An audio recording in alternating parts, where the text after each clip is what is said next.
she had her wedding date set to be married to a Welch in St. Louis. And that's 4 years after Louis was killed, or died.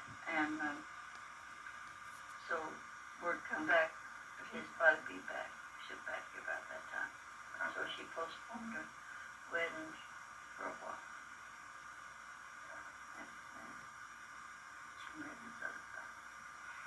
Tell me about Uncle Skinny. What are the stories about Uncle Skinny that his birth? Oh, when he was born, he only weighed about 3 pounds. Now this is Warren Kaffenberger. Yeah. Right? And he only weighed about 3 pounds. And the doctor said he's not going to live. But Grandma Walser took him and put a hot water bottle in Grandpa's shoebox and wrapped him she oiled him with olive oil and wrapped him in cotton and put him in that shoebox on that hot water bottle. Just a blanket or something over it. And he made it. And Grace was premature too. And she was weighed about 3.5 pounds. Grace Kaffenberger, who married Fred Winkler. And she was also. Okay. Well, and Skinny was born in November 11, 18 and 99. And Daddy was born April the 21st, 1901. And Raymond was born March the 31st, 1903. And Grandma had 3 in bottles and 3 in diapers. And because they couldn't take the bottle away from Skinny because he'd take the bottle away from the others. And so we had those 3 in bottles and 3 in diapers. Okay. And they had to do the washing by hand, and Grandma had a hard hand there, and Emma helped take care of the babies while she wasn't in school, and then she worked at the bakery too. She helped Grandpa. Okay, up to 1940s, right? Do you remember anything about the war? What were you doing in 1941? December the 7th. I was over taking care of Grandpa Kaffenberger. And on Fair Street. yeah. And Catherine and Mary Ellen was playing paper dolls at the house. And Next door. And I had Frida with me over at Grandma's. And Grandpa was sick and was bedfast. And they come running over there and tell them about shooting up Pearl Harbor and the Japanese and all that. And I didn't know nothing about what Pearl Harbor was or nothing. Had never heard of the place. And then that was all it was all the time. All day long was just, we had on the radio, we didn't have no TV. There were no TVs then? No. Well, people had them, I guess, but we never got ours till 1954. So. And things were rationed during the war? Yeah, we had food stamps and just sugar and coffee and everything like that. Everything you had to have stamps to buy. Of course, they give food stamps, these stamps. It wasn't free. We had to buy the food. But we only could get so much a month. You had to have a stamp. Yeah. With everything you bought? Yeah. Okay. They'd give you 5 pounds of sugar for 1 stamp or something like that? And of course we got several books because we had several kids. Oh, you got a book for each kid? Yeah. I think we did. Maybe it was just 2 books.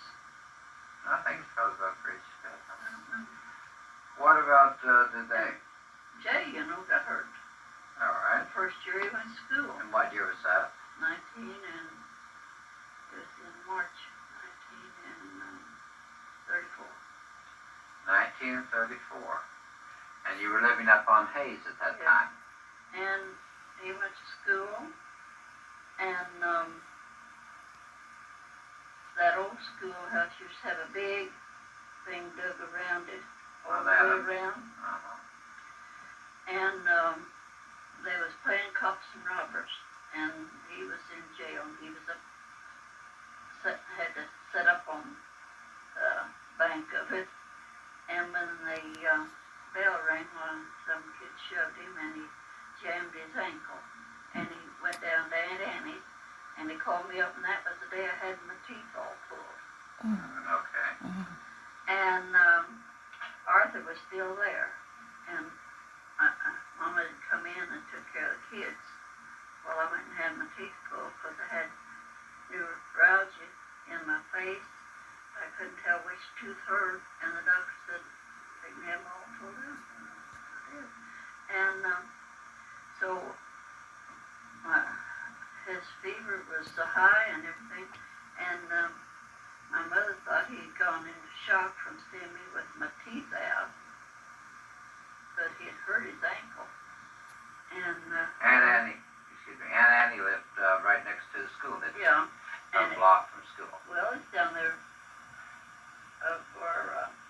right where that doctor's office is now, right across from Walmart's at hospital or chiropractor. Chiropractor, about on Jefferson. about 4th, 5th. And so he had walked down there and then called home, and Arthur went and got him. And then he was in bed for I don't know how long, and his leg was swelled up so, and they thought it was arthritis and everything else. And then finally the doctor said, I think I'll take and run a needle in there so they feels like it might be pus in there. And he did, and they got about a cup and a half of pus out of there. So that time it had killed a bone in his leg. And then he walked for years on toe. And we'd only had about $25 a week. And so there's a woman that said, why don't you see about putting me in, she was the head of the Crippled Children's Society. I said, why don't you have him take him to this Crippled Children's Hospital, because the state runs it, and it's paid by donations and Easter seals and things like that. I said, why don't you take him there, because that you'll never be able to pay for his doctor bill, and said that is to keep people from being crippled the rest of their lives, if they do something for the crippled children. So he went to Columbia then. And Columbia, Missouri. Yep. He had 54 operations. And he was in the hospital for about 13 years, off and on. And that's where he got his education. And when you was born, the next day or two after you was born, he went to the hospital. Well, he had an abscess here in his side. And, they cut him all the way around his hip. And and this leg had grown right up under his chin. See, if he hadn't been there, that hospital, well, he probably would have been in terrible shape. And so they took and put a bucket of rocks on a weight to pull his leg down. And of a day, they had like hydrant pipes like that, and cloth back and forth, and he was strapped to that, and the daytime he laid on his stomach, and they would pull his bed into the classroom. Well, after he's operated on over at Columbia, then Georgie Brown Blosser, her father was the head of the Brown Shoe Company in St. Louis, and so she left the money when she died, or inherited, I don't know where she had died, but she took and had this big home built for crippled children over at Marshall, Missouri, and so the crippled children would get an education.